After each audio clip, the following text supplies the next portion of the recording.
Hello साथियों, श्रेयान academy में एक बार फिर से आप लोगों का हार्दिक स्वागत है। फर्स्ट ईयर की इस वीडियो लेक्चर सीरीज के अंदर अभी जो हमारा टॉपिक चल रहा है वो चल रहा है क्वांटम मैकेनिक्स। ठीक है, और क्वांटम मैकेनिक्स की स्टार्टिंग हमने देख ली थी। इसमें क्लासिकल फेलियर्स, क्या क्या फेलियर्स थे क्लासिकली, वो हमने देख लिए थे, कौन कौन से ऐसे एक्सपेरिमेंट थे।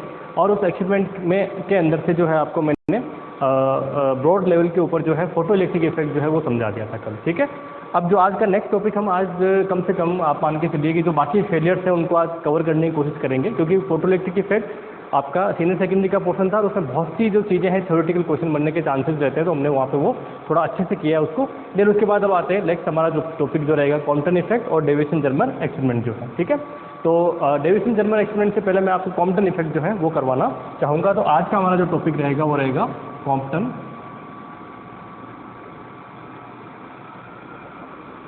एक्सपेरिमेंट, है ना। क्या है हमारा आज का टॉपिक? कॉम्पटन एक्सपेरिमेंट, या इसे कॉम्पटन इफेक्ट भी बोलते हैं। ठीक है, क्या बोलते हैं इसे? Compton experiment. एक्सपेरिमेंट जो हमने किया था, और इसे दूसरा क्या कह सकते हैं? इफेक्ट भी कह सकते हैं ना। कि कॉम्पटन इफेक्ट या कॉम्पटन एक्सपेरिमेंट क्या था उसकी बात करते हैं। ठीक है, तो जो हमने पिछला टॉपिक देखा था यानी कि फोटो इलेक्ट्रिक इफेक्ट, उसमें क्या हुआ था? उसमें हमने ये प्रूव किया था कि जो हमारी लाइट वेव है ना, जो लाइट की जो वेव आ रही है जिसको हम उस मेटल के ऊपर इंसिडेंट कर रहे हैं, तो वो लाइट वेव जो है जिसको हम अब तक वेव मानते हुए चल रहे थे, वो किसकी तरह बिहेव कर रही है? एक पार्टिकल की तरह बिहेव कर रही है। ठीक है, सेम उसी की तरह यहाँ एग्जाम्पल अगला चलेगा। क्या एग्जाम्पल चलेगा? यहाँ से हम क्या कर रहे हैं, इसका उल्टा, है ना, कि इलेक्ट्रॉन जो है हम क्या करेंगे? एक्सरे। एक्सरे क्या है? एक तरह से इलेक्ट्रॉन्स ही होते हैं, इलेक्ट्रॉन्स की जो वेव होती है उसे हम एक्सरे बोलते हैं ना। तो एक्सरे को क्या करेंगे? एक्सरे को एक क्रिस्टल पे इंसिडेंट करेंगे, और इंसिडेंट करने के बाद, ठीक है, एक्सरे को इंसिडेंट करने के बाद क्या होगा, वहाँ से जो है हम उसको सॉल्व करेंगे कि उस एक्सरे की जो है एनर्जी में क्या होता है? चेंज होता है। और जो एनर्जी में चेंज होता है, एक्सरे की जो एनर्जी है उसमें चेंज होता है, इसका मतलब क्या? उसका लेमदा चेंज हुआ। ठीक है, तो एनर्जी क्या होती है? उसकी कम हो जाती है, तो उसका मतलब लेमदा क्या हो जाता है? बढ़ जाता है ना।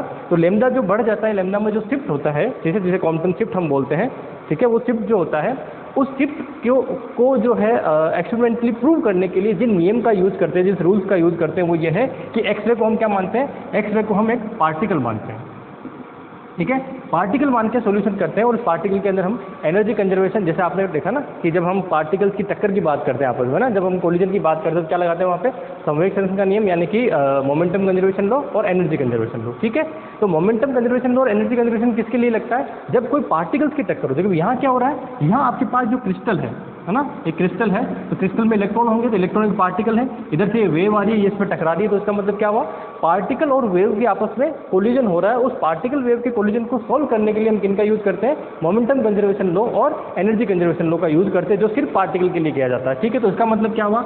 यहाँ से जो आने वाली वेव है ये भी क्या है? ये बिहेव करती है जो पार्टिकल की तरह, तो इसका मतलब क्या हुआ? वेव का पार्टिकल नेचर इसमें शो हो रहा है। ठीक है, इस प्रैक्टिकल में क्या होता है? कॉम्पटन इफेक्ट में वेव का पार्टिकल नेचर शो हो रहा है। ठीक है, पहली चीज तो वेव का पार्टिकल नेचर हो रहा है।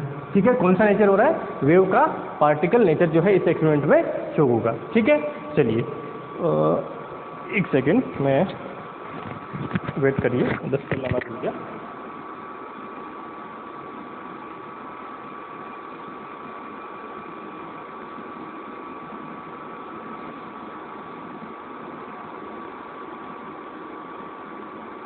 ठीक है, तो ये होगा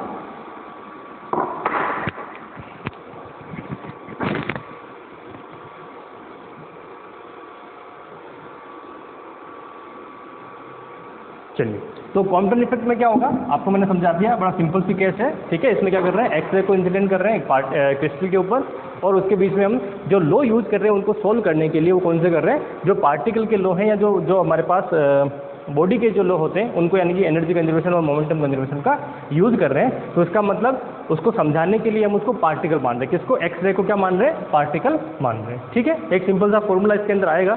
तो डायग्राम क्या होगा इसका? सिंपल सा है कि एक इलेक्ट्रॉन है, ठीक है, उसके ऊपर आप क्या कर रहे हैं? एक्सरे को इंसिडेंट कर रहे हैं। जो एक्सरे है वो आपकी क्या है? उसकी एनर्जी जो है वो मान लीजिए एच न्यू एनर्जी है। इनिशियल एनर्जी कितनी है? एच न्यू इसकी इनिशियल एनर्जी है। अब क्या होगा? जैसे ही कोलिजन होगा, तो कोलिजन होने के बाद क्या होगा कि कोलिजन होने के बाद इलेक्ट्रॉन जो है मान लीजिए इस डायरेक्शन में आगे बढ़ जाता है, और ये आपका जो फोटोन है ये क्या होगा? फोटोन जो है वो इस डायरेक्शन में आगे बढ़ जाता है। ठीक है, कोई समस्या नहीं है। यहाँ से जो है एंगल की बात करते हैं तो ये एंगल मान लीजिए थीटा बनाता है, ये एंगल कितना बनता है, फाई एंगल इलेक्ट्रॉन बनाता है। ठीक है, ये इलेक्ट्रॉन आपका रिकॉइल इलेक्ट्रॉन है जो इस तरफ जा रहा है। ठीक है, ये क्या है, ये आपका फोटोन है जो कि इस तरफ जा रहा है। तो इस फोटोन को मैं थोड़ा सा इस तरह से बना देता हूँ।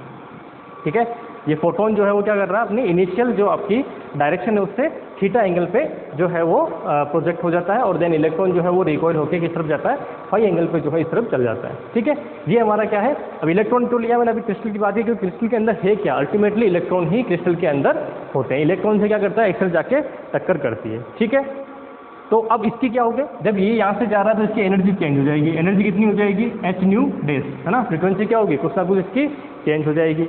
इधर जो इलेक्ट्रॉन है इसमें क्या होगा, इसकी कुछ ना कुछ एनर्जी होगी और इसका क्या होगा, एक मोमेंटम होगा। ठीक है, एनर्जी भी होगी, क्या होगा, मोमेंटम होगा। वो कितना होगा वो बाद की बात करेंगे हम। ठीक है, आगे समझ में, इनिशियल फोटोन का मोमेंटम मान लीजिए p है। ठीक है, इनिशियल फोटोन का मोमेंटम मान लीजिए कितना है, p है, और जब ये यहाँ से यहाँ पहुँचता है फोटोन तो इसका मोमेंटम चेंज हो जाता है, कितना हो जाता है, p डेज हो जाता है। ठीक है, ये कुल मिला के आपके पास सारी जो है चीज़ें हैं हमने यहाँ पे नोट डाउन कर ली है। ठीक है, अब इसको सोल्व करने के लिए 1.5 पेज का सॉल्यूशन है। उस सॉल्यूशन पे मैं नहीं जाऊँगा जिसमें मोमेंटम कंजर्वेशन लॉ और एनर्जी कंजर्वेशन लॉ हम यूज़ करते हैं। ठीक है, उसको यूज़ करके और हम फाइनली ये देखते हैं कि ये जो एक्सरे है जब ये क्रिस्टल से टकराती है, इस पर जब कोलिजन करती है, इंसिडेंट होती है, तो उस केस में क्या होता है कि कुछ एनर्जी जो होती है एक्सरे की वो क्या करता है, इलेक्ट्रॉन ले लेता है। देखिए कुल मिला के, क्योंकि एनर्जी कंजर्वेशन लॉ तो रहेगा ही रहेगा, क्योंकि हम यहाँ पे कोलिजन कौन सी ले रहे हैं, ये जो कोलिजन है वो आपके पास जिसको हम बोलते हैं इलास्टिक कोलिजन, है ना। कौन सा है, इलास्टिक कोलिजन। तो इलास्टिक कोलिजन के अंदर एनर्जी कंजर्वेशन और काइनेटिक एनर्जी कंजर्वेशन और जो आपके पास जो है मोमेंटम कंजर्वेशन दोनों लागू होते हैं। एक सेकेंड, है ना, दोनों वैलिड होते हैं। ठीक है, तो इसके बाद हम देखते हैं कि यहाँ से जो ये शिफ्ट हो रहा है, तो अब दूसरी चीज़, अगर मैं एनर्जी को इसको किस में कन्वर्ट करना चाहूँ, इसकी फॉर्म में लिखना चाहूँ, लेमदा की फॉर्म में, तो क्या होगा, H C upon lambda. Similarly ये भी क्या हो जाएगा, H C upon lambda base. ठीक है, तो अब आप देखिए कि यहाँ से एनर्जी जो थी, इस फोटोन की एनर्जी, यानी कि इस जो अपने पास एक्सरे है, इस एक्सरे की फोटोन की एनर्जी जो यहाँ से कोलिजन होने के बाद जो है उसमें से बड़ी कौन सी होगी, तो ऑब्वियस सी बात है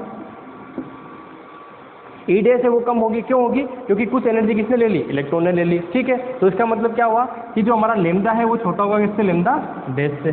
ठीक है, तो लेमदा क्या होगा, लेमदा डेज से छोटा। तो यहाँ पे हम शिफ्ट करेंगे कॉम्पटन शिफ्ट। कॉम्पटन शिफ्ट का मतलब क्या हुआ,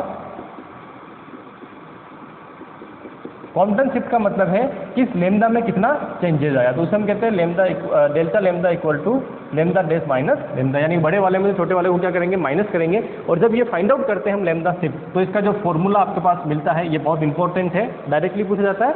इसमें न्यूमेरिकल भी आता है, न्यूमेरिकल आता है तो बहुत सिंपल सा न्यूमेरिकल आता है, वो बहुत बड़ी इसमें वो वाली बात नहीं है। तो ये होता है h upon m not c 1 minus cos theta, 1 minus cos theta. तो ये क्या आएगा इसके अंदर, सिमिलर जो है आपके पास फॉर्मूला आ जाएगा, यानी कि M not delta lambda is equal to H upon M C M not C. ये एम नॉट क्या है, यहाँ पे एम नॉट आप जानते हैं ये है rest mass of electron, rest mass of electron. ठीक है, इलेक्ट्रॉन का रेस्ट मास कितना होता है वो आपको पता है, 9.1 इंटू 10⁻31 किलोग्राम जो है, ये क्या होता है इसका रेस्ट मास जो है वो हो जाता है। ठीक है, तो कुल मिला के ये आपके पास क्या बनेगी, इक्वेशन बनेगी। ठीक है, ये जो है इसकी वैल्यू फिक्स होती है, ये आपको याद रखना है ना, ये जो है इसकी वैल्यू आपको याद रखनी है। और ये कितना होता है, ये होता है एच, इसे हम कई बार कॉम्पटन वेवलेंथ बोलते हैं। क्या बोलते हैं इसको, कॉम्पटन वेवलेंथ, कॉम्पटन वेवलेंथ। और इस कॉम्पटन वेवलेंथ का मतलब क्या है, जब आप इसकी सारी, क्योंकि सारे के सारे क्या है, कांस्टेंट है, 6.63 इंटू 10⁻34, ये भी बता ही दिया था, C 3 इंटू 10⁻8, इन सबको रख के जब आप इसको सोल्यूशन करते हैं तो ये 2.24 जो है इसकी वैल्यू आ जाती है। कितनी आती है, एक बार कंफर्म कर लेता हूँ, 2.42, सॉरी 24 नहीं 42, 2.42 इंटू 10⁻6 मीटर। ठीक है, ये क्या आती है इसकी, -12 मीटर, सॉरी 6.6 -12 मीटर, 12 मीटर। ठीक है, तो ये क्या आएगी इसकी जो है ये वैल्यू आपको मिल जाएगी। ठीक है, और इसे क्या बोलते हैं, कॉम्पटन वेवलेंथ बोलते हैं। तो ये आपको डायरेक्टली क्या होना चाहिए, पता होना चाहिए, क्योंकि देखो आप इसमें रख के अपने पास इतना टाइम नहीं होगा कि हम इसको क्या करें, रख के इसको सॉल्व करें, ठीक है। थीटा का ध्यान रखना, इस थीटा का मतलब क्या है, इस थीटा का मतलब ये है कि ये फोटोन जो है ये स्कैटर होने के बाद, स्कैटर्ड होने के बाद किस एंगल पे जा रहा है, ठीक है। इलेक्ट्रॉन किस एंगल पे जा रहा है वो नहीं है, ये क्या है कि जो आपका ये फोटोन है, ये फोटोन किस एंगल पे जा रहा है वो हमें एंगल लेना है, ठीक है। इलेक्ट्रॉन वाला नहीं लेना है, क्योंकि क्वेश्चन में हो सकता है कि आपको क्या बोल दे, दो एंगल दे दें। पहले बोल दें कि इलेक्ट्रॉन जो है वो 30 डिग्री एंगल पे स्कैटर्ड हो रहा है, जबकि फोटोन है वो 60 डिग्री पे स्कैटर्ड हो रहा है। अब आप फाइंड आउट करिए कितना होगा। तो ऐसा नहीं कि आप 30 डिग्री वाला ले लो, कौन सा लेना, फोटोन किस पे स्कैटर्ड हो रहा है वो एंगल हमें यहाँ पे लेना होता है, ठीक है। ये कुल मिला के कॉम्पटन एक्सपेरिमेंट है, कॉम्पटन जो इफेक्ट है वो कॉम्पटन इफेक्ट ये होता है, ठीक है। हुआ क्या इसके अंदर, वेव थी, उसको हमने पार्टिकल मान के सॉल्यूशन किया, तो इसका मतलब क्या हुआ, जब उसको वेव को वेव मान के सॉल्यूशन कर रहे हैं तो इसका सॉल्यूशन नहीं आ पा रहा, उसको समझा नहीं पा रहे, लेकिन जब वेव को पार्टिकल माना तो क्या हुआ, इसका सॉल्यूशन हो गया, ठीक है। तो इसका मतलब क्या है, जो आपकी वेव है, अभी हम सिर्फ किस पे चल रहे हैं, धीरे धीरे जब ये चीज़ें आएंगी तो हम ड्यूल नेचर पे चल रहे हैं, ठीक है। कि हम ये यहाँ से प्रूव कर रहे हैं कि देखो यार, ये जो हमारे पास वेव थी, वेव कैसे कर रही है, पार्टिकल की तरह बिहेव कर रही है। इससे पहले फोटोइलेक्ट्रिक इफेक्ट में भी क्या हुआ था, हमने लाइट डाली थी, लाइट को भी कैसे माना था, फोटोन मान के उसको बताया था, ठीक है। तो सारी चीज़ें किससे हो रही है, प्लांक ने पहले नियम दिया था, उसके बाद हम इसके ऊपर आए हैं, ठीक है। तो प्लांक ने जो नियम था उसके बाद हम, प्लांक नियम मैंने नहीं लिखा है, हालांकि हम उसको एक साथ पढ़ लेंगे, प्लांक और इन सबको आपको पहले से पता है ना, ठीक है। क्योंकि 1900 में प्लांक ने सबसे पहले जो नियम दिया था मैंने अलग से लिख दिया था उसको। प्लांक ने क्या कहा था कि एनर्जी जो होती है किसी भी फोटोन की कितनी होती है, एच नहीं होती है, ठीक है। तो आप इसको लिख लेना अगर नहीं लिखा हो तो कहीं, है ना, मैंने उस दिन लिखवाया था। जो प्लांक आपका लॉ है वो क्या कहता है कि जो एनर्जी होती है किसी भी फोटोन की वो कितनी होती है, एच न्यू या इसके मल्टीपल में होती है, ठीक है। आगे सुन में ये सारी चीज़ें मैंने आपको वैसे पहले लिखवा दी, जब मैंने आपको थ्योरेटिकल पढ़ाया था ना कि क्या क्या हम इसमें पढ़ने वाले हैं स्टार्टिंग में, तब मैंने आपको लिखाया था। प्लांक्स लॉ कोई बहुत बड़ी चीज़ नहीं है ना, इसलिए मैंने उसको अलग से नहीं लिखाया। बाकी सबसे मैंने आपको कहा था कि क्रांतिकारी जो एक सोच थी प्लांक की, उसी से हम बाकी आगे चीज़ ये पढ़ पाएँ और क्वांटम मैकेनिक्स को जो है वो डेवलप कर पाएँ, ठीक है। तो ये हमारे पास क्या हो गया, कॉम्पटन इफेक्ट। इसका एक दो क्वेश्चन देखते हैं, देन उसके बाद में आगे डेविसन जर्मर एक्सपेरिमेंट पे चलते हैं, ठीक है। चलिए, अच्छा एक सेकंड और, यहाँ से मैक्सिमम जो आपके पास कई बार ऐसा लिखा आएगा कि मैक्सिमम जो है इसमें क्वांटम शिफ्ट कितनी हो सकती है, तो आप यहाँ से देखिए, एक चीज़ मैं इसमें और लिखवा देता हूँ आपको।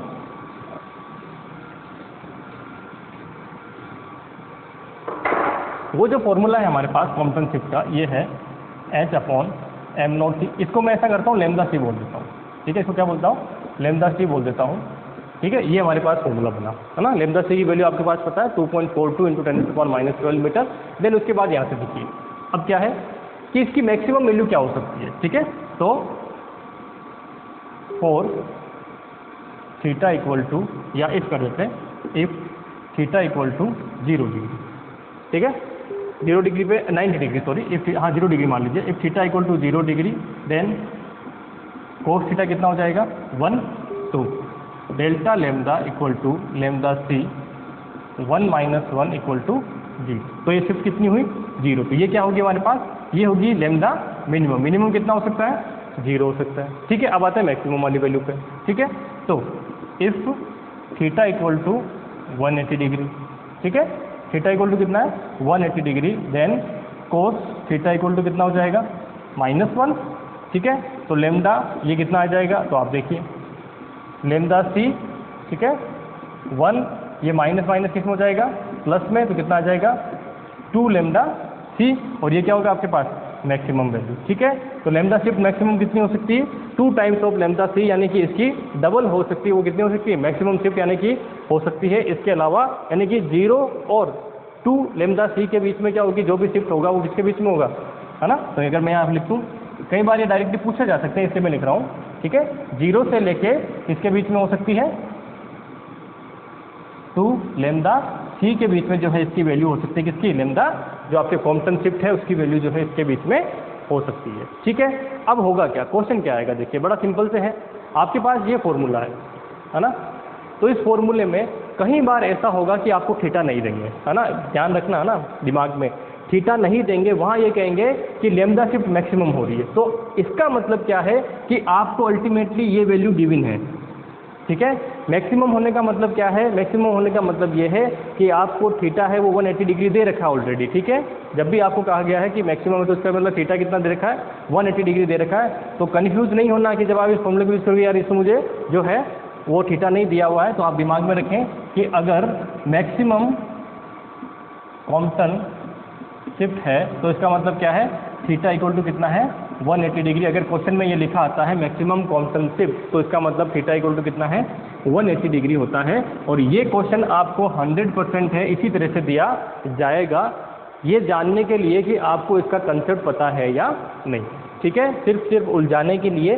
देखो कई बार होता है कि अपन फॉर्मूला डायरेक्टली याद करके चल जाते हैं, ठीक है, फिर वहाँ जब क्वेश्चन में उसमें से जो गिवन है उसको लिखते हैं तो आप देखते हैं कि यार आपके पास ये तो है ही नहीं थीटा, तो थीटा है ही नहीं तो फिर मैं लैम्डा शिफ्ट कैसे निकालूं। ठीक है, तो आपको दिमाग में ये रखना है कि इस तरह से फाइंड आउट करेंगे। ठीक है, तो पहला सिंपल सा क्वेश्चन क्या आ सकता है, थीटा देके आपको और ये कांस्टेंट शिफ्ट पूछ ले तो वो कोई समस्या नहीं है, यहाँ पे थीटा की वैल्यू रखोगे, ये आपको पता ही है कितना होता है, आंसर निकाल लोगे। ठीक है, दूसरा क्वेश्चन क्या बनाया जा सकता है, इन दोनों में से कोई एक चीज़ देके दूसरी चीज़ पूछ लो। ठीक है, दूसरा क्वेश्चन क्या है, इन दोनों में से कोई एक चीज़ देके और दूसरी चीज़ पूछ लेते हैं, उस केस में क्या होगा। ठीक है, तो मैं एक दो न्यूमेरिकल आपको बता देता हूँ कैसे सोल्व करने हैं इसके।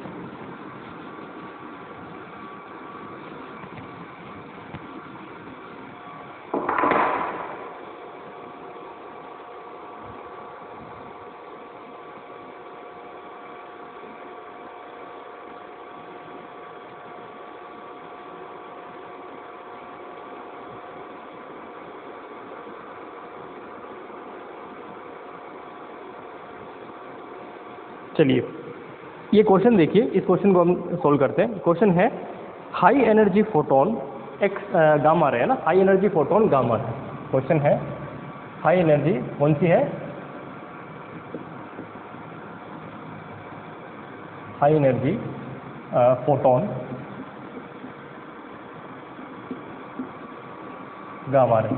ठीक है, किसका है, गामा रेज का कोई फोटोन है। और उसके बाद क्या देखेगा, आगे देखते हैं, high energy photon gamma rays are scattered from electron initially at rest. Electron किस पे, रेस्ट पे है। Assume that the photon is back scattered, जो फोटोन है वो क्या बैक स्कैटर्ड मतलब टकरा के वापस इसी डायरेक्शन में आ गया। तो इसका मतलब क्या हो रहा है, इलेक्ट्रॉन से ये इस तरह से गया और वापस इसी डायरेक्शन में आ गया, तो एंगल कितना बना पाई, है ना कि 180 डिग्री वाला केस हो गया कि वापस इसी डायरेक्शन में आ गया। इसका मतलब एंगल कितना है पाई। तो देखो क्वेश्चन में थीटा गिवन है क्या, डायरेक्टली गिवन नहीं है लेकिन लैंग्वेज की फॉर्म में दिया हुआ, तो आपको पता होना चाहिए कितना है। ठीक है, ये हो गया। देन उसके बाद में आगे क्या है, back scattered and their energies are much larger than the electron rest mass energy. ठीक है, कैलकुलेट द वेवलेंथ शिफ्ट। अब आपको पहले क्वेश्चन पूछा कि वेवलेंथ शिफ्ट जो है वो आपको फाइंड आउट करना है। क्वेश्चन ए में ये गिवन है ना, तो गिवन क्या है हमारे पास, गिवन हमारे पास सिर्फ ये है, चलो इसको इधर लिख देता हूँ, ये हमें फाइंड आउट करना, उसके ऊपर चलते हैं। तो ए है लैम्डा शिफ्ट जो है हमें कांस्टेंट शिफ्ट है वो फाइंड आउट करनी है। ठीक है, तो यहाँ से अब देखिए इन्होंने क्वेश्चन में ये चीज़ क्या, बैक स्कैटर्ड। ठीक है, हो सकता है कि बैक स्कैटर्ड का यूज ही नहीं करें, ये कहते हैं कि जो है ये जो हाई एनर्जी फोटोन है वो इलेक्ट्रॉन से टकरा के और क्या हो रहा है, सिर्फ टक्कर कर रहा है। और इसमें मान लीजिए इस इलेक्ट्रॉन के जो मास है उससे इससे क्या होगा, बहुत ज़्यादा होगा। इस फोटोन से इलेक्ट्रॉन का मास क्या है, बहुत ज़्यादा होगा, क्योंकि जितनी ज़्यादा हम छोटे वेवलेंथ की तरफ जाएंगे मास उतना ही क्या हो जाएगा, बढ़ता जाएगा। ठीक है, तो हालांकि उसमें गिवन होगा जो बैक स्कैटर्ड या ऐसे वर्ड जो है वो यूज़ किए होंगे, या मैक्सिमम जो भी मैंने आपको बताया था वैसा यूज़ किया होगा। ठीक है, तो बैक स्कैटर्ड का मतलब क्या है, 180 डिग्री। तो इसका मतलब क्या है, यहाँ पे हमारे पास थीटा जो है वो 180 डिग्री गिवन है इस लैंग्वेज की फॉर्म में। अब हमें लैम्डा शिफ्ट फाइंड आउट करना है, तो क्या होगा कांस्टेंट शिफ्ट के लिए कि ये कितना होता है 2.42 इंटू 10⁻12 मीटर, और 1 - 1 ये प्लस में हो जाएगा, 2 टाइम्स हो जाएगा, 2 टाइम्स हो जाएगा, कितना हो जाएगा ये 4.84 इंटू 10⁻12 मीटर। ये क्या हो जाएगा इसका लैम्डा, डेल्टा लैम्डा। ठीक है, 5 मिनट हो ना, डेल्टा लैम्डा ये क्या हो जाएगा, ये इसका डेल्टा लैम्डा हो गया। आगे वाला क्वेश्चन क्या है कि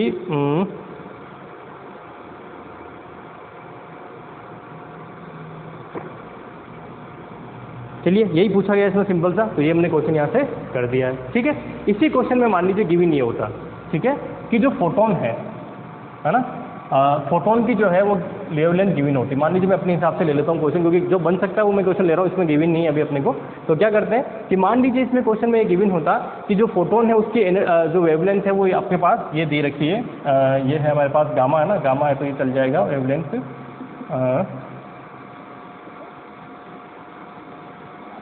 सपोज करिए कि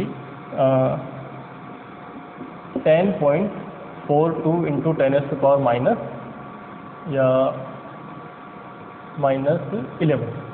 ठीक है, या एंगस्ट्रॉम में देता हूँ, तो एंगस्ट्रॉम हो जाएगा 10.42 इंटू 10 एंगस्ट्रॉम, ये मान लीजिए ये आपको गिवन। कि लेमदा जो है इनिशियल जो फोटोन है उसकी कितनी आ रही है लेमदा, इनिशियल फोटोन की जो लेमदा है वो ये आ रही है, ठीक है।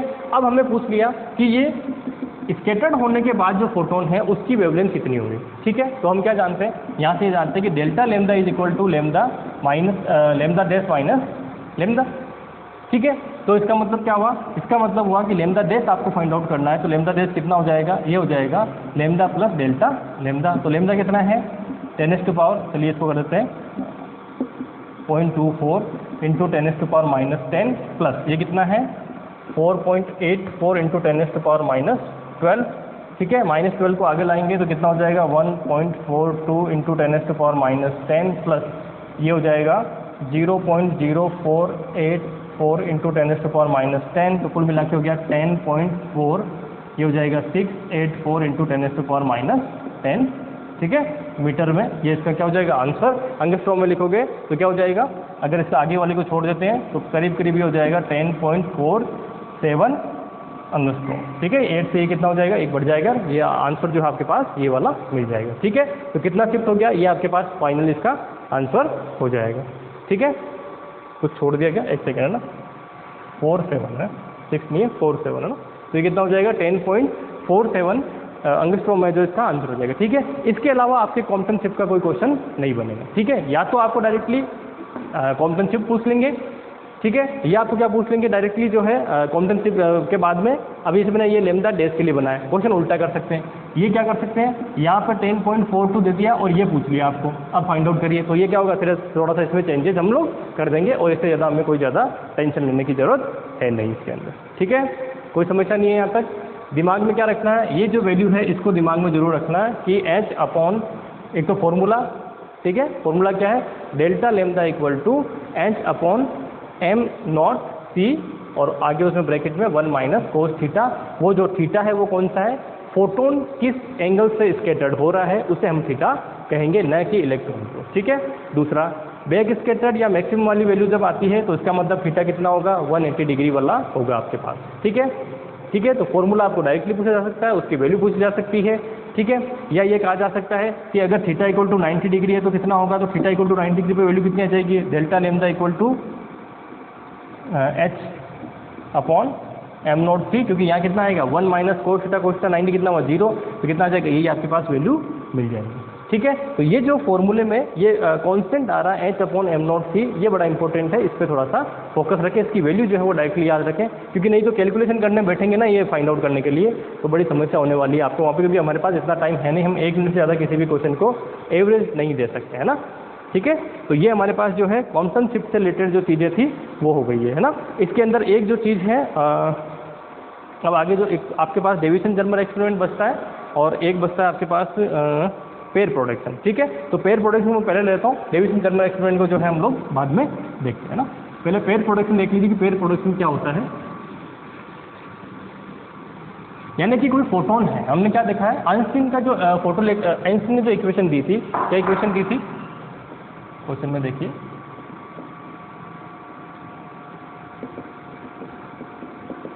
पेयर प्रोडक्शन में क्या था कि आइंस्टीन ने इक्वेशन दी थी कि E equal to mc square, ठीक है, क्या था, E equal to mc square है, ये इक्वेशन किसने दी थी, आइंस्टीन ने इक्वेशन दी थी। तो इसका मतलब क्या है, इसका मतलब है कि आपके पास एनर्जी और मास जो है वो क्या इक्विवेलेंट है, ये तो क्या है कांस्टेंट है, ठीक है। यानी कि मास को एनर्जी को मास में कन्वर्ट किया जा सकता है। एग्जाम्पल दे सकते हो, जो आप रोज़ यूज़ करते हो, लकड़ी जलाते हो ना, लकड़ी को जलाने से पहले तोलना, ठीक है, लकड़ी को जलाने से पहले तोलोगे तो कितनी आएगी, मान लीजिए 5 किलो की लकड़ी है, उसको जला दीजिए, उसमें से एनर्जी आपने ले ली हीट की फॉर्म में, है ना, आग जलाई तो उसमें हीट की फॉर्म में जो राख बचती है या जो कोयले बचते हैं, क्या उनको तोड़ने पे वो भी 5 किलो के होंगे, नहीं होंगे, वो कितने होंगे, वो करीब करीब पाव आधा किलो हो जाए तो बहुत बड़ी बात है, ठीक है। तो इसका मतलब क्या हुआ कि जो वो मास था स्टार्टिंग में वो कहाँ गया, वो लकड़ी का मास कहाँ गया, वो लकड़ी का मास जो किस में कन्वर्ट हो गया, एनर्जी में कन्वर्ट हो गया। इसी तरह से एनर्जी को किस में कर सकते हैं, मास में कन्वर्ट कर सकते हैं। तो एनर्जी को मास में जो कन्वर्ट करते हैं उसे हम क्या बोलते हैं, पेयर प्रोडक्शन, ठीक है।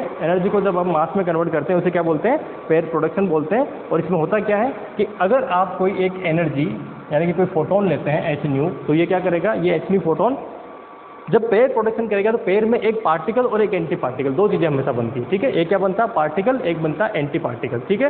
तो होगा क्या, यहाँ पे जो है एक बनेगा पॉजिट्रॉन और एक क्या बनेगा, इलेक्ट्रॉन क्या क्या बनेंगे, एक बनेगा, क्योंकि देखो इलेक्ट्रॉन का जो है एंटी पार्टिकल क्या होता है, इलेक्ट्रॉन का एंटी पार्टिकल जो होता है वो होता है पॉजिट्रॉन, ठीक है। तो क्या होगा यहाँ पे, एक बनेगा इलेक्ट्रॉन और एक बनेगा आपके पास पॉजिट्रॉन, प्लस साथ में क्या होगा, क्योंकि मोमेंटम कंजर्वेशन के लिए और इसके लिए क्या होगा कि जिस आप अब जैसे मान लीजिए जो एक इस फोटोन को किसी के साथ स्कैटर्ड तो करेंगे ना भाई बनाने के लिए, तो स्कैटर्ड करने के लिए हम क्या लेते हैं, मान लीजिए जिस न्यूक्लियस से आप इसको स्कैटर्ड कर रहे हैं, जिस पर टक्कर करा के ये चीज़ बना रहे हैं, उसकी क्या रहेगी, कुछ ना कुछ एनर्जी। हालांकि वो एनर्जी क्या रहेगी, क्योंकि इसकी एनर्जी इनके रेस्पेक्ट में बहुत कम होगी, क्योंकि ये रिजिड है ना, तो इसमें कोई ज़्यादा इसमें कोई समस्या आने वाली आपको है नहीं। तो कुल मिला के इस इक्वेशन को अगर हम देखें, ठीक है, आगे अगर इसको सोल्व करें एनर्जी में, तो इलेक्ट्रॉन की क्या होगी, रेस्ट मास एनर्जी, क्योंकि इलेक्ट्रॉन का मास है ना, तो एक तो रेस्ट मास एनर्जी प्लस उसकी काइनेटिक एनर्जी, तो ये दो में टूटेगा, ठीक है। ये इक्वेशन किस में टूटेगी, दो में। एक तो इलेक्ट्रॉन की रेस्ट मास एनर्जी, तो उसको क्या बोलते हैं, EM, ठीक है, MeC² प्लस एक काइनेटिक एनर्जी इलेक्ट्रॉन की। इसको भी तोड़ेंगे तो क्या होगा, m0, ये भी, क्योंकि देखो m0 क्या, सॉरी Me बोल रहा हूँ, इसको मास ना m0 लिखा होता है कई जगह, हम मैक्सिमम m0 यूज़ करते हैं, ठीक है। तो मैं इसको चलिए m0 ले लेता हूँ, तो है ना, m0C², m0C², ठीक है। रेस्ट मास जिसको हम लेते हैं, लेकिन इसी करिए, सॉरी m0 क्या है, क्योंकि किसी के लिए भी हो सकता है रेस्ट मास के लिए, लेकिन हम इलेक्ट्रॉन की बात करें तो इसके लिए यही ले लेते हैं ना। तो ये और ये दोनों क्या होते हैं, पॉजिट्रॉन का मास और इस इलेक्ट्रॉन का मास क्या होता है, इक्वल होता है, ठीक है। सिमिलरली यहाँ से इसकी कुछ ना कुछ काइनेटिक एनर्जी होगी पॉजिट्रॉन की, और ये आपके पास टोटल जो लास्ट में एनर्जी बचेगी न्यूक्लियस के लिए वो एनर्जी होगी, ठीक है। तो अब आप देखिए ये जो एनर्जी होती है क्या होती है, नेग्लिजिबल। ये एनर्जी कितनी है, नेग्लिजिबल, यानी कि उससे क्या होगी, काइनेटिक एनर्जी, क्योंकि देखो आप फोटोन से अगर किसी न्यूक्लियस को टकराएंगे तो उसकी काइनेटिक एनर्जी में कोई चेंजेस नहीं होगा, वो रेस्ट मास पे ही रहेगा, रेस्ट में ही रहेगा, तो है ना। तो इसको मैं अगर काइनेटिक एनर्जी लिखता हूँ तो क्या होगी, तकरीबन 0 के इक्विवेलेंट। तो सारी की सारी एनर्जी कौन सी है, सिर्फ ये वाली है। तो इसमें दो चीज़ आ रही है कि Me² 2 times plus K electron और K पॉजिट्रॉन, ठीक है। अब अगर आपको मान लीजिए क्वेश्चन क्या आएगा, ये क्वेश्चन नहीं आएगा, क्वेश्चन सिंपल सा आपके पास ये आएगा कि मिनिमम, एक ही क्वेश्चन बनता है कि किसी भी फोटोन की मिनिमम एनर्जी कितनी होनी चाहिए पेयर प्रोडक्शन के लिए, ठीक है। तो कितनी होनी चाहिए, तो क्या हो सकता है, ये जो एनर्जी है काइनेटिक एनर्जी, ये अगर 0 हो जाती है, मान लीजिए कितनी हो जाती है, ये 0 हो जाती है दोनों ही केस के अंदर, तो आपके पास पेयर प्रोडक्शन के लिए क्या बचा, ठीक है। ये मिनिमम की बात कर रहा हूँ, मिनिमम फोटोन की एनर्जी कितनी होनी चाहिए, 2m0C², अगर इसके बराबर है तो ही पेयर प्रोडक्शन हो सकता है, इससे कम एनर्जी में कोई पेयर प्रोडक्शन नहीं हो सकता। और MeC² कितना होता है, कितना मेगा इलेक्ट्रॉन वोल्ट होता है, बताइए आप। हम हर जगह इसको यूज़ करते हैं, जब न्यूक्लियर फिजिक्स में जाएंगे तो भी इसको यूज़ करेंगे, ठीक है। किसमें जाएंगे, जब हम न्यूक्लियर फिजिक्स में जाएंगे तो भी इसको यूज़ करेंगे, हर जगह जो है हम लोग इसको यूज़ कर रहे हैं। और ये होती है, बताओ, 0.511 मेगा इलेक्ट्रॉन वोल्ट, कितनी होती है, 0.511 मेगा इलेक्ट्रॉन वोल्ट। तो ये कितना हुआ, तो कुल मिला के एक पेयर प्रोडक्शन के लिए जो हम लोग ये ले रहे हैं फोटोन, इस फोटोन की एनर्जी कितनी होगी, 2 times of 0.551 mega electron volt. तो कितना हो जाएगा, करीब करीब 11, तो 1 इधर से करो तो 2 और 0, ठीक है, मेगा इलेक्ट्रॉन वोल्ट। तो मिनिमम एनर्जी जो चाहिए वो ये चाहिए, इससे कम एनर्जी पे पेयर प्रोडक्शन नहीं होगा। तो आपको सिर्फ और सिर्फ एक न्यूमेरिकल क्वेश्चन ये बनता है इसका कि पेयर प्रोडक्शन के लिए मिनिमम एनर्जी कितनी चाहिए। तो पेयर प्रोडक्शन के लिए मिनिमम एनर्जी कितनी चाहिए, ये इतनी चाहिए, इससे कम पे पेयर प्रोडक्शन नहीं हो सकता, क्योंकि रेस्ट मास एनर्जी मतलब उस इलेक्ट्रॉन का उस इलेक्ट्रॉन जिस चीज़ों से बना है उसको बनाने के लिए आपको कम से कम इतनी एनर्जी चाहिए। उसके बाद काइनेटिक होगी नहीं होगी वो बात की बात, इससे ज़्यादा एनर्जी होगी तो क्या होगा, काइनेटिक एनर्जी के रूप में आगे जो है एनर्जी आपको मिल जाएगी, ठीक है। तो पेयर प्रोडक्शन, कॉम्पटन इफेक्ट ये हमने कर लिया है। नेक्स्ट हमारा जो रहेगा वो रहेगा डेविसन-जर्मर एक्सपेरिमेंट, ठीक है।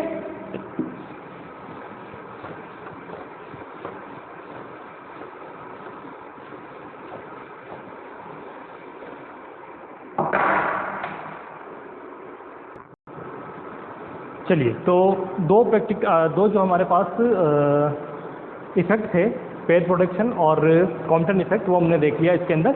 तीसरा और जो लास्ट अपना बचता है जो फेलियर्स के अंदर मेनली अपने पास रहेगा, वो कौन सा रहेगा, वो रहेगा डेविसन एंड जर्मर एक्सपेरिमेंट, ठीक है। तो ये था हमारे पास कि डेविसन एंड जर्मर एक्सपेरिमेंट। ये जो एक्सपेरिमेंट था इसमें क्या हुआ था कि इस एक्सपेरिमेंट में इलेक्ट्रॉन जो था उसका डिफ्रेक्शन किया गया, यानी विवर्तन में से किसका पार्ट है, विवर्तन अभी तक जो हमने देखा उसमें क्या होता है, तो वेव को हम पार्टिकल की तरह उसको बिहेवियर जो है उसका वो देख रहे थे, ठीक है। अब क्या हो गया कि हमारे पास जब ये हो गया कि जो पार्टिकल है वो वेव की तरह बिहेव करेगा, ये जो चीज़ है ये कौन सा देख रहा है, ये वाला स्टूडेंट दे रहा है। तो इसमें क्या हो रहा है, इसमें ये हो रहा है कि जो पार्टिकल है, ठीक है, पार्टिकल है वो क्या कर रहा है, पार्टिकल का वेव नेचर आ रहा है। कौन सा आ रहा है, वेव। उससे पहले मैं क्या था, वेव का पार्टिकल नेचर। अब क्या हो रहा है, पार्टिकल का वेव नेचर। क्यों, क्योंकि जो इलेक्ट्रॉन है उस इलेक्ट्रॉन का विवर्तन करवा रहे हैं हम, क्या करा रहे हैं, डिफ्रैक्शन करवा रहे हैं। और डिफ्रैक्शन यानी कि विवर्तन किसका पार्ट है, वो है वेव का यानी कि तरंग का पार्ट होता है, ठीक है। ये आपने पढ़ रखा है, डिफ्रैक्शन किसका करते हो, विवर्तन जो होता है वो किसका, तरंगों का पढ़ते हो ना ऑप्टिक्स के अंदर, ठीक है, बहुत वाइड लेवल पर पढ़ते हैं हम, ठीक है। जब ऑप्टिक्स में आपको पढ़ाऊंगा तो दो तरह के डिफ्रैक्शन जो पूरा का पूरा ऑप्टिक्स में चलेगा, उसके दो चैप्टर हैं पूरे के पूरे, फ्रेनेल और फ्राउनहोफर विवर्तन जो पढ़ते हैं हम, वो पूरे के पूरे हम वहाँ पे करने वाले, ठीक है। तो यहाँ क्या हो रहा है, डिवीजन जर्मन एक्सपेरिमेंट में इसमें ना इलेक्ट्रॉन का डिफ्रैक्शन कराएगा, क्या, इलेक्ट्रॉन का डिफ्रैक्शन।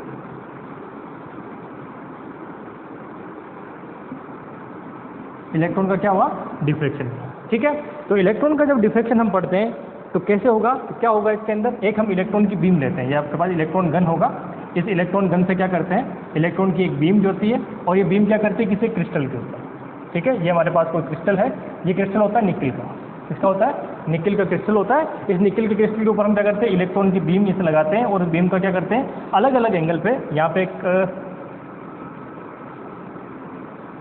चैम्बर होता है ना, आयन प्रकोष्ठ बोलते हैं, आयनोजनेशन चैम्बर होता है। इसके अंदर ये बीम जाती है, और इस बीम की इंटेंसिटी जो है वो देखी जाती है कि हर एक एंगल पे, अलग अलग एंगल पे क्या इसकी इंटेंसिटी रहती है, ठीक है। ये जो है हमारे पास यहाँ पे किसका यूज़ करते हैं, जो है हमारे पास आयनन प्रकोष्ठ होता है। ये डायग्राम बहुत इंपॉर्टेंट नहीं है क्योंकि आपको सिर्फ इसमें देखना है। इस आयनन प्रकोष्ठ के अकॉर्डिंग हम क्या करते हैं, इसके एंगल को देखते हैं कि अलग अलग एंगल के ऊपर अगर हम इसको ले जा रहे हैं तो इस एंगल के अकॉर्डिंग जो है इसकी क्या इक्वेशन बनती है, ठीक है। और अलग अलग वोल्टेज पे, अलग अलग वोल्टेज पे, और जहाँ से यहाँ से वोल्टेज देंगे इसको, वोल्टेज के अकॉर्डिंग इलेक्ट्रॉन की एनर्जी होगी, उस अलग अलग एनर्जी के लिए और अलग अलग एंगल के ऊपर हम देखते हैं तो क्या इसकी इक्वेशन बनती है, उसकी हम बात यहाँ पे करने वाले हैं, ठीक है।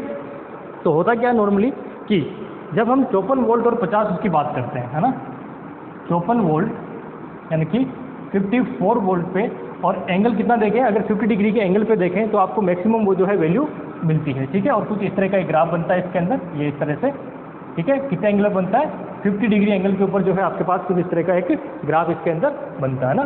ये मैक्सिमम यहाँ वाला पॉइंट है, तो इसको मैं इस तरह से मिला देता हूँ। और ये जो एंगल होता है कितना होता है, 50 डिग्री का जो है एंगल के ऊपर आपको ये मैक्सिमम जो है वैल्यू मिल जाती है डिफ्रैक्शन एंगल की। 50 डिग्री क्या है, इसका डिफ्रैक्शन एंगल है, ठीक है।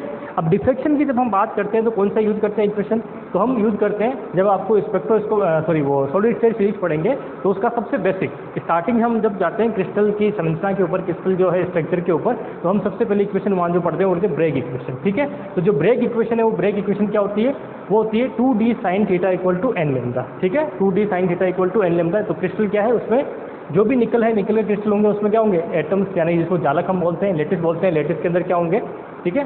तो उसमें एक फिक्स एटम जितने जिस भी एटम से बने हुए एटम क्या होते हैं, एक फिक्स और उसका पैटर्न होता है। किसी भी क्रिस्टल क्या होता है, एक फिक्स पैटर्न होता है। उस फिक्स पैटर्न के में जो है उसका अरेंजमेंट होता है, जैसे हम जालक यानी कि लेटिस बोलते हैं, ठीक है। और उसके साथ साथ क्या होगा, लेटिस से जो है ये जो हमारे पास इलेक्ट्रॉन है वो जाके टकराता है, टकरा के उसके बाद उसका क्या होता है, डिफ्रैक्शन होता है। और डिफ्रैक्शन होने के बाद के अंदर हम क्या करते हैं, उसके दो जालकों के बीच जो दो लेयर हैं, उन दो लेयर के बीच में क्या निकालते हैं, डिस्टेंस जो है वो फाइंड आउट करते हैं उस वाले प्रैक्टिकल से, ठीक है। तब वो मैं आपको करवाऊंगा, ठीक है। आपको सिर्फ याद रखनी है ब्रेग इक्वेशन, ठीक है। कौन सी है, ब्रेग इक्वेशन, ब्रेग समीकरण,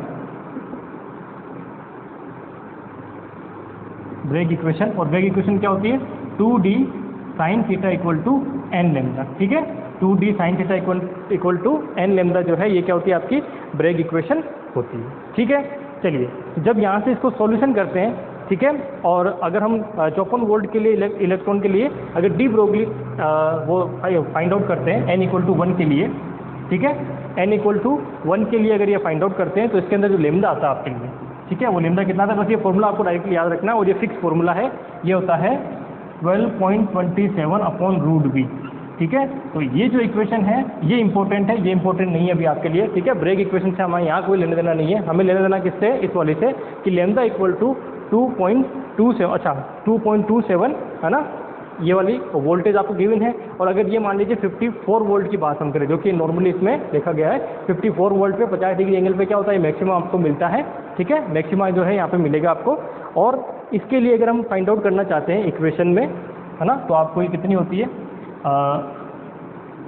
ठीक है, 54 का रूट, ये करीब करीब, क्योंकि 49 का हो जाता है 7 पॉइंट समथिंग कुछ मिलेगा, तो ये वैल्यू आएगी 7.34 के आसपास, है ना, 2.27 डिवाइडेड बाय 7.34। आगे इसको सोल्व कर लेंगे तो आपको जो लेमदा मिलेगा इसके अंदर, ये लेमदा मैं डायरेक्टली लिख देता हूँ, ये वैल्यू आपको मिलेगी 1.67 एंगस्ट्रॉम। तो इसका मतलब क्या है, इस डेविसन जर्मर एक्सपेरिमेंट से हम इलेक्ट्रॉन के द्वारा क्या कर रहे हैं, डिफ्रेक्शन कर रहे हैं, यानी कि एक पार्टिकल के द्वारा हम डिफ्रेक्शन कर रहे हैं, जो कि एक वेव का नेचर है ना। डिफ्रेक्शन किसका होता है, वेव का, लेकिन हम किसका कर रहे हैं, पार्टिकल का डिफ्रेक्शन कर रहे हैं। और पार्टिकल का डिफ्रेक्शन करके और ये ब्रेग इक्वेशन का यूज करके फाइनली हम जो लेमदा फाइंड आउट कर रहे हैं, ठीक है, वो लेमदा कितनी आ रही है, ये वाली लेमदा आ रही है किसकी, इलेक्ट्रॉन की। इलेक्ट्रॉन को अगर वेव माने तो लेमदा कितनी आ रही है उसकी, 1.67 एंगस्ट्रॉम जो है उसकी वेवलेंथ आ रही है, कितने पे, 54 वोल्ट।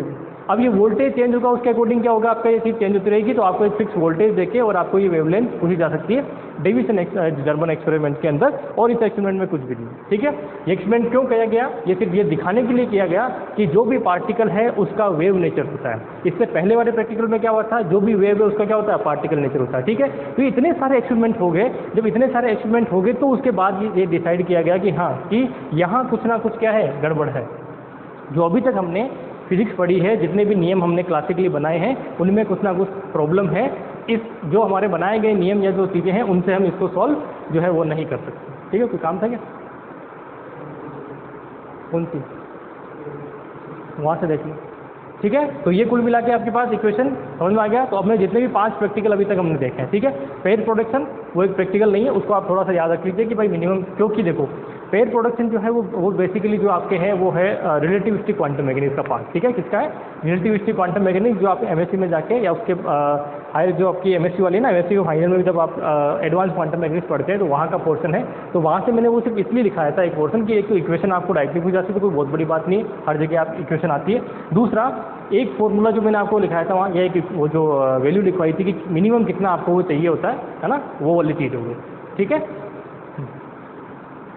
हो गया डेविसन जर्मन एक्सपेरिमेंट। तो तीनों एक्सपेरिमेंट आपने यहाँ पे कर ली हैं। और इसके बाद नेक्स्ट जो हम जाने वाले हैं वो किस में जाएंगे, अब जाएंगे हम, क्योंकि ये सारे के सारे वो एक्सपेरिमेंट थे जिन्होंने क्लासिकल मैकेनिक्स को फेल कर दिया था, ठीक है। अब हम नेक्स्ट पढ़ेंगे कि क्वांटम का ओरिजिन कैसे होगा, कैसे क्वांटम मैकेनिक्स है वो बढ़ती है, ठीक है। तो क्वांटम मैकेनिक्स कैसे बढ़ती है, उसका सबसे पहला जो है क्वांटम मैकेनिक्स का बेसिक, वो मैं आपको लिखवा चुका हूँ, वो क्या था, प्लांक, है ना। प्लांक कांस्टेंट दिया था, प्लांक कांस्टेंट से हमने एनर्जी को डिफाइन किया था। और ये प्लांक के नियम में ये कहा गया था, प्लांक लॉ में क्या कहते हैं कि जो भी एनर्जी है वो एनर्जी क्या है, डिस्क्रीट है, न कि कंटिन्यूस। क्या है, डिस्क्रीट है यानी कि विविक्त है। और जो एक फ्रीक्वेंसी की हम बात करते हैं, किसी फिक्स फ्रीक्वेंसी के लिए जो एनर्जी हो सकती है वो क्या होगी, एक बंडल के रूप में होगी। और वो बंडल कितना होगा एनर्जी का, वो होता है E=hν, ठीक है। कितना होता है, E=hν। और बाकी जितनी भी एनर्जी होगी सब किसके क्या करेगी, इंटीजर मल्टीपल में चलेगी। तो एनर्जी क्या हो सकती है, या तो hν, 2hν, 3hν, 4hν हो सकती है, कभी भी 1.1hν नहीं हो सकती, ठीक है। 1.2hν नहीं हो सकती, आधा hν नहीं हो सकती, पाव hν नहीं हो सकती, ठीक है। समझ में आ गया। तो इस तरह से क्या है, प्लांक्स ने ये क्वेश्चन दिया था। जबकि इससे पहले क्लासिकल में क्या था, एनर्जी जो थी पूरी बैंड थी। बैंड का मतलब उसमें हर एक एनर्जी को आप ले सकते हो, ठीक है। जरूरी नहीं है वो hν हो, वो ½ hν भी हो सकता है, 1.1hν भी हो सकता है, 0.253hν भी हो सकता है, कितना भी हो सकता है, उसको तोड़ सकते हैं, ठीक है। कंटिन्यूस में चल रही है, जबकि यहाँ कंटिन्यूस नहीं है। बस यही एक ऐसा रिवोल्यूशनरी थिंकिंग थी प्लांक की, जिसकी वजह से पूरी की पूरी क्वांटम मैकेनिक्स जो है वो नहीं जनरेट होती है, ठीक है। चलिए मैं इस पर 1-2 क्वेश्चन अगर देख लेता हूँ, कुछ है ऐसा, तो उसके बाद फिर हम आगे बढ़ेंगे।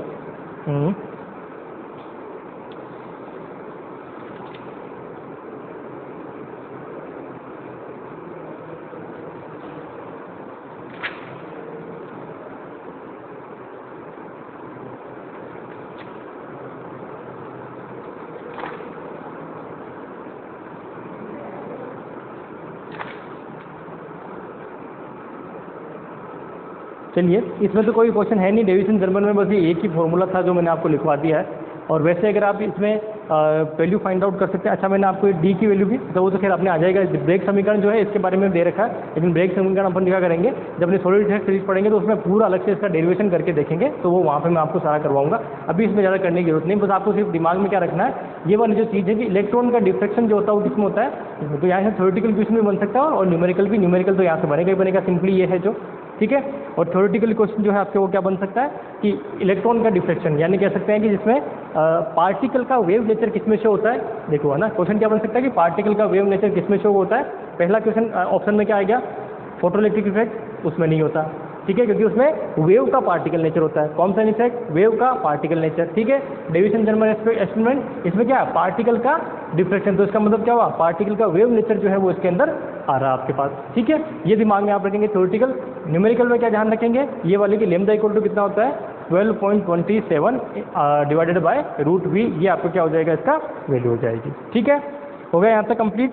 चलिए अब इसके अंदर जो है, अब आप देखेंगे यहाँ पे, तो इसका मतलब क्या है, इन सब एक्सपेरिमेंट से हमें एक बात तो पता चल गई कि कोई भी जो पार्टिकल है उसका वेव नेचर भी होगा, और जो वेव है उसका क्या होगा, पार्टिकल नेचर भी होगा। इन सबको ध्यान में रखते हुए अब जो है प्लांक के बाद में एक और नियम दिया गया था, जिसे बहुत ज़्यादा रिवोल्यूशनरी नियम कहते हैं, क्रांतिकारी नियम है, और वो नियम कौन सा था, वो था डी ब्रोगली का नियम, ठीक है। कौन सा था, डी ब्रोगली हाइपोथेसिस। और डी ब्रोगली हाइपोथेसिस में क्या है कि डी ब्रोगली हाइपोथेसिस ये कहती है कि प्रत्येक पार्टिकल जो भी है उस पार्टिकल से एसोसिएट क्या होगी, एक वेव होगी, ठीक है। प्रत्येक पार्टिकल है उससे एसोसिएट क्या होगी, एक वेव होगी, ठीक है। चलिए प्लांक ने क्या कहा था, जो वेव है एच न्यू जो है हम किसकी लेते हैं, वेव की लेते हैं ना, फ्रीक्वेंसी। वेव से रिलेटेड एक पार्टिकल बताया जैसे हमने फोटोन का, यहाँ दूसरा इसका उल्टा कर रहे हैं। उल्टा क्या कर रहे हैं, इसमें कह रहे हैं डी ब्रोगली ये कह रहे हैं कि जो प्रत्येक आपके पास पार्टिकल है उस पार्टिकल से एसोसिएट भी एक वेव होगी, ठीक है। समझ में आ रहा है ना। देखो प्लांक को समझना जरूरी है, आप रट लोगे ई बराबर एच न्यू, किसी को पूछेंगे प्लांक का नियम क्या है, ई बराबर एच न्यू, क्यों है क्या है उसको कुछ पता नहीं है, ठीक है।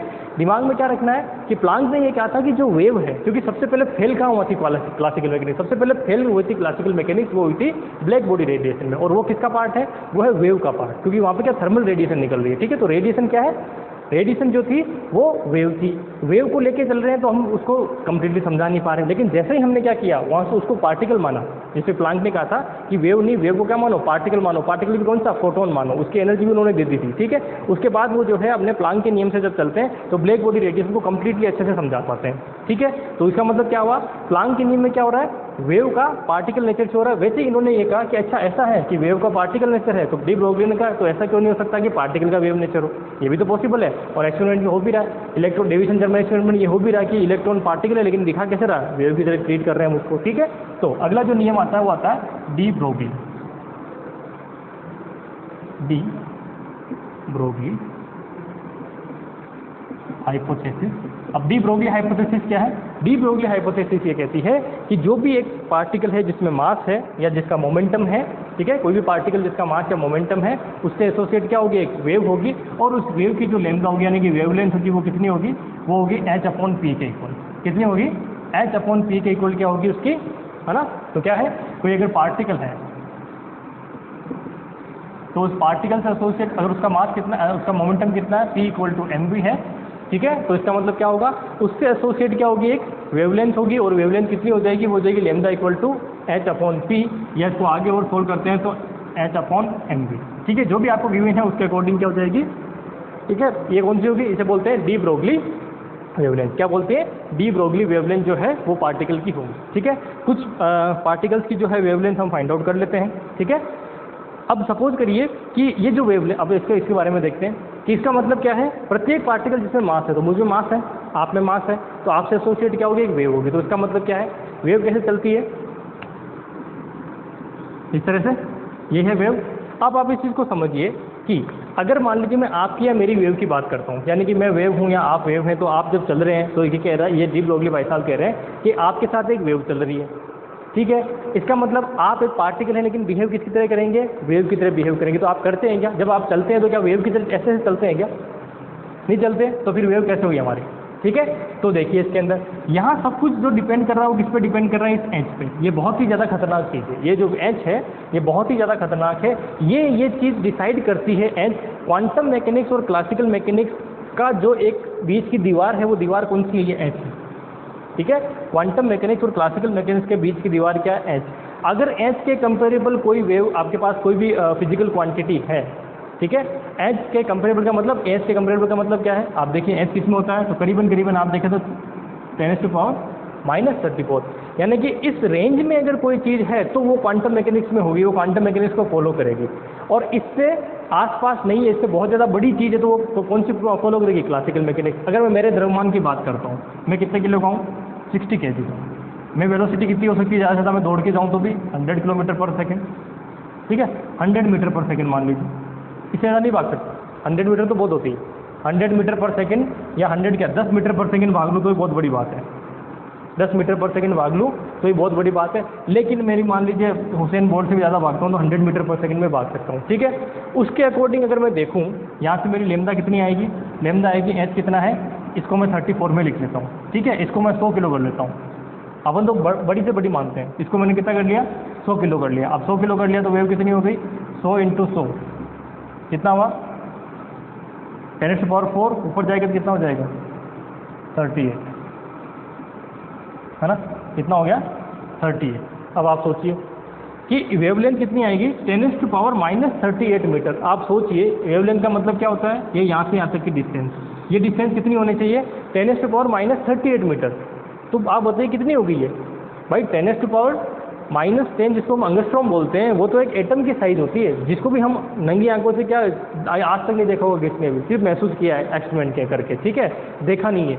आप सोचिए ये उससे भी कितना गुना छोटा है, उससे भी करीब करीब आप देखें जिसमें डिवाइड करेंगे तो ये जाएगा 28, यानी कि 10 की घात 28 गुना छोटा है वो वेवलेंथ है। ये कितनी पास होगी, ये जो पास हो कितनी होगी, ये सिर्फ इस तरह से ऐसे पास होगी। तो इसका मतलब क्या हुआ कि ये वेवलेंथ जो है इसकी इतनी कम है कि वो आपको क्या दिख रही है, बहुत ऐसे ही पास दिखी। तो मेरे से एसोसिएट जो वेव है वो क्या है, मैं खुद ही हूँ, मेरे से एसोसिएट वेव जो है वो क्या है, मैं खुद ही हूँ। और मेरी यहाँ होने की, यानी कि जहाँ मैं आपको दिख रहा हूँ वहाँ होने की प्रोबेबिलिटी कितनी है, मैक्सिमम प्रोबेबिलिटी है, जो हम किससे निकालते हैं, क्वांटम मैकेनिक्स। क्वांटम मैकेनिक्स किसमें चलती है, क्वांटम मैकेनिक्स कंप्लीट डिटर्मिनिस्टिक नहीं है, ठीक है, इनडिटर्मिनिस्टिक है। इसका मतलब प्रोबेबिलिटी पे चलती है वो सब चीज़ें, ठीक है। तो इसका मतलब क्या है कि मेरे यहाँ पाए जाने की, इस एरिया में पाए जाने की प्रोबेबिलिटी क्या है, मैक्सिमम है, ठीक है। पर इसका मतलब ये नहीं कि मैं इसके बियॉन्ड नहीं हो सकता। क्वांटम मैकेनिक्स ये कहती है, और वो कब पॉसिबल है, जब आपके पास जो भी वैल्यू आ रही है, जो भी पार्टिकल है उसका मास, नॉर्मली हम मास से मैं इसको कनेक्ट कर रहा हूँ, जो उसका मास है वो कितना है, 10⁻⁻34 के आसपास होना चाहिए, ठीक है। अगर उसके आसपास नहीं है, उसके कंपेरेबल नहीं है, तो आपके लिए क्वांटम मैकेनिक्स का कोई मतलब नहीं है। आप किस में चलेंगे, हमेशा क्लासिकल मैकेनिक्स में चलेंगे, ठीक है। तो इसलिए क्या होता है, नॉर्मली जो भी मैक्रोस्कोपिक वर्ड है, हम किसी वर्ड में रहते हैं, मैक्रोस्कोपिक वर्ड में रहते हैं। इस मैक्रोस्कोपिक वर्ड के अंदर क्या होगा, इस मैक्रोस्कोपिक वर्ड के अंदर क्वांटम मैकेनिक्स के नियम जो है वो लागू नहीं होते, ठीक है। क्यों नहीं होते, क्योंकि वहाँ पे क्या है, अनसर्टेनिटी अगर हम निकालते तो अनसर्टेनिटी कितनी आती है, 0 आती है। और क्वांटम मैकेनिक्स हमेशा किस में चलती है, अनसर्टेनिटी के अंदर। वो भी आगे बढ़ेंगे हम इसके अंदर, ठीक है। तो सबसे पहले हम किसकी पढ़ रहे हैं, डी ब्रोगली वेव की, ठीक है। अब यहाँ से ये इक्वेशन बन गई। अब सपोज कर लीजिए आपको इसको किस में बदलना है, ये जो इक्वेशन है इसमें एक चीज़ और हम जानते हैं कि मान लीजिए आपको मोमेंटम नहीं देकर काइनेटिक एनर्जी दे रखी है, ठीक है। तो काइनेटिक एनर्जी दे रखी है, तो काइनेटिक एनर्जी क्या होता है, काइनेटिक एनर्जी होता है K = P²/2m, ठीक है। तो P² = कितना, या P = कितना हो गया, वो हो गया 2m/√। तो मैं इसको रिप्लेस कर सकता हूँ। तो लेमडा का नया फॉर्मूला क्या हो सकता है, h/√2m K हो सकता है, ठीक है। जब काइनेटिक एनर्जी गिवन है तो हम इसको इस तरह से फाइंड आउट कर सकते हैं, ठीक है। अब हम देखेंगे कि जो आपके पास अलग अलग जो वेव, मैंने अभी वो फॉर्मूला लिखा था ना, उसकी बात मैं करूँगा, इलेक्ट्रॉन है, प्रोटॉन है, इन सब के लिए जो है वैल्यू क्या बनने वाली है, ठीक है। चलिए मैं एक बार टाइम का देख लेता हूँ, तो ऐसे टाइम करीब करीब हो गया है, फिर भी चलो आपको मैं एक एग्जाम्पल जो है वो घर के लिए दे देता हूँ। आप ऐसा करना कि काइनेटिक एनर्जी अगर मान लीजिए, अच्छा ठीक है, मैं आगे चलता हूँ इलेक्ट्रिक फील्ड के अंदर, है ना, ये थोड़ा सा और इसको आगे चलता हूँ। इलेक्ट्रिक फील्ड वाले उस केस में चलता हूँ, ठीक है। तो इलेक्ट्रिक फील्ड वाले केस में क्या है, इलेक्ट्रिक फील्ड वाले केस में जो आपका काइनेटिक एनर्जी होती है ना, U, या इसको मैं K से कर देता हूँ, U या K कह देते हैं उसको। तो काइनेटिक एनर्जी होती है किसी भी पार्टिकल की, वो क्या होती है, Q × V। V क्या है, वोल्टेज, है ना। तो इसको मैं आगे रिप्लेस करूँगा तो लेमडा = क्या लिख सकता हूँ, h√2m⁴ क्या होगा, 2m⁴ ये मेरे पास क्या होगी, इक्वेशन आगे बन गई, ठीक है। बहुत सारी इक्वेशन बन रही है, देखो यहाँ से काइनेटिक एनर्जी गिवन है तो ऐसे करेंगे वोल्टेज गिवन है, चार्ज पार्टिकल है, तो कैसे करेंगे, इस तरह से सोल्व करेंगे, ठीक है। अब उसके बाद में यहाँ से आप देखना, इस क्वेश्चन के लिए आप इलेक्ट्रॉन के लिए और प्रोटॉन के लिए, इलेक्ट्रॉन और प्रोटॉन के लिए ये आपको फाइंड आउट करके लानी है कितनी इसकी वैल्यू आती है, ठीक है। क्या करनी है आपको, इलेक्ट्रॉन और प्रोटॉन के लिए ये फाइंड आउट करनी है, साथ के साथ आप करना अल्फा पार्टिकल के लिए। किसके लिए करोगे, अल्फा पार्टिकल के लिए। इलेक्ट्रॉन का मास आपको पता है, प्रोटॉन का मास आपको पता है, इलेक्ट्रॉन पे चार्ज आपको पता है, प्रोटॉन का चार्ज आपको पता है। अल्फा पार्टिकल क्या होता है, अल्फा पार्टिकल का मतलब होता है ये 2He4 क्या है, अल्फा पार्टिकल, ठीक है। हीलियम जो एटम होता है उसको हम क्या बोलते हैं, अल्फा पार्टिकल। इसके लिए आपको फाइंड आउट करना है, ठीक है। कोई समस्या है यहाँ तक? इस पे चार्ज कितना होगा, Q = 2E, ठीक है। मास कितना होगा, कितने उसमें होंगे, प्रोटॉन और न्यूट्रॉन, है ना, 2 प्रोटॉन 2 न्यूट्रॉन, तो कितना होगा 4, तो कितना होगा 4 टाइम ऑफ MP, ठीक है। और MP का मास यानी कि प्रोटॉन का मास कितना होता है 1.67, ये लिख लो। इलेक्ट्रॉन का मास कितना होता है 9.1 × 10⁻³ किलोग्राम। प्रोटॉन का मास कितना होता है 1.67 × 10⁻27 किलोग्राम। ये सारी वैल्यू रख के और आप लैम्डा फाइंड आउट करेंगे, इलेक्ट्रॉन, प्रोटॉन और अल्फा पार्टिकल के लिए कितना आता है। और आप देखना ये आपके एग्जाम में कई बार दिया हुआ है, और किस में दिया हुआ है, औसत उसकी जो आपके पास अनुपात यानी कि रेशो की फॉर्म में दिया हुआ है कि आपकी डी ब्रोगली जो वेवलेंथ है, उस डी ब्रोगली वेवलेंथ प्रोटॉन की और इलेक्ट्रॉन की डी ब्रोगली वेवलेंथ में क्या रिलेशन आता है, वो आपको कई बार एग्जाम में जो है वो गिवन है। तो आप इस चीज़ का ध्यान रखें कि यहाँ से आपको इसलिए पता होनी चाहिए, ये फॉर्मूला यहाँ से स्टार्ट हुआ, इसको पहले हमने मोमेंटम यानी कि वेलोसिटी में बदला, वेलोसिटी से काइनेटिक एनर्जी में बदला, काइनेटिक एनर्जी अगर इलेक्ट्रिक फील्ड और चार्ज पार्टिकल है तो उसको इसमें बदल दिया। ये सारे के सारे फॉर्मूले एक ही हैं, ये कोई अलग अलग चीज़ नहीं है, बस आप किस फील्ड में जा रहे हैं उसके अकॉर्डिंग इस फॉर्मूले को यूज़ हम करते हैं, ठीक है। और इस फॉर्मूले का यूज़ करके आपको ये फाइंड आउट करना है, √B में आपको वैल्यू निकालनी है। अभी थोड़ी देर पहले मैंने डेविसन जर्मर एक्सपेरिमेंट यूज़ किया था, तो उसमें कितना आया था 12.27 आया था, है ना, अपॉन में √B, वो इलेक्ट्रॉन के लिए आया था। आप देखना जब आप इसको रख के सोल्व करेंगे तो ऊपर की वैल्यू जो आपके वो आएगी वो 12.27 ही आएगी, आप देख लेना, ठीक है। वो मैंने वहाँ यूज़ किया था, मैंने आपको बताया था, मैं आगे आपको बता दूंगा। तो ये 12.27 कहाँ से आया, यहाँ से आया, ठीक है। चलो, हालांकि आपकी जब बुक में जाओगे तो ये पहले दे रखा है, उसके बाद में वो चीज़ दे रखी है। मैंने वो पहले इसलिए कराया क्योंकि वो फेलियर थे, उनकी वजह से दिमाग में ये आया कि इस तरह की चीज़ें होनी चाहिए, ठीक है। तो आज के लिए इतना ही काफ़ी है। हम लोगों ने आज काफ़ी कुछ जो है छोटी छोटी चीज़ें पढ़ ली है, ठीक है। कल हम इससे आगे चलेंगे, मैं आपको ये सारी चीज़ें वापस रिपीट करवा दूंगा और इस पे बेस्ड हम 1-2 और क्वेश्चन करेंगे। क्वेश्चन करने के बाद जो हमारी नेक्स्ट जो टॉपिक रहेंगे वो जो है मैं आपको बता देता हूँ कुछ जो इसमें और बाकी हैं हमारे पास। जो अनसर्टेनिटी मैंने बात करी थी ना, तो हाइजेनबर्ग अनसर्टेनिटी प्रिंसिपल जो है वो भी यहाँ से डील होगा। क्यों? क्योंकि पार्टिकल कब पार्टिकल बनेगा और कब वेव बनेगी, कब वेव बनेगी और कब पार्टिकल बनेगी, ये कौन बताएगा? तो ये बताएगा हमारे पास अनसर्टेनिटी प्रिंसिपल, जो ये बताता है कि दोनों ही इसमें अंदर नेचर है और दोनों नेचर को कब कौन सा आएगा, वो सारी चीज़ें वहाँ पे बात हम करने वाले हैं, ठीक है। चलिए वो कल की बात है, कल करते हैं। आज के लिए इतना ही काफ़ी है। Thank you very much. इसके प्रैक्टिकल टेस्ट के जो न्यूमेरिकल क्वेश्चन है वो आपको ढेरों मिलेंगे, आप करते जाइए और इसको अच्छे से समझ लीजिए। अनसर्टेनिटी प्रिंसिपल और डी ब्रोगली हाइपोथेसिस, यहाँ से एक एक क्वेश्चन आपके पास 101% आपको एग्जाम में मिलने वाला है, ठीक है। चलिए, थैंक यू वेरी मच।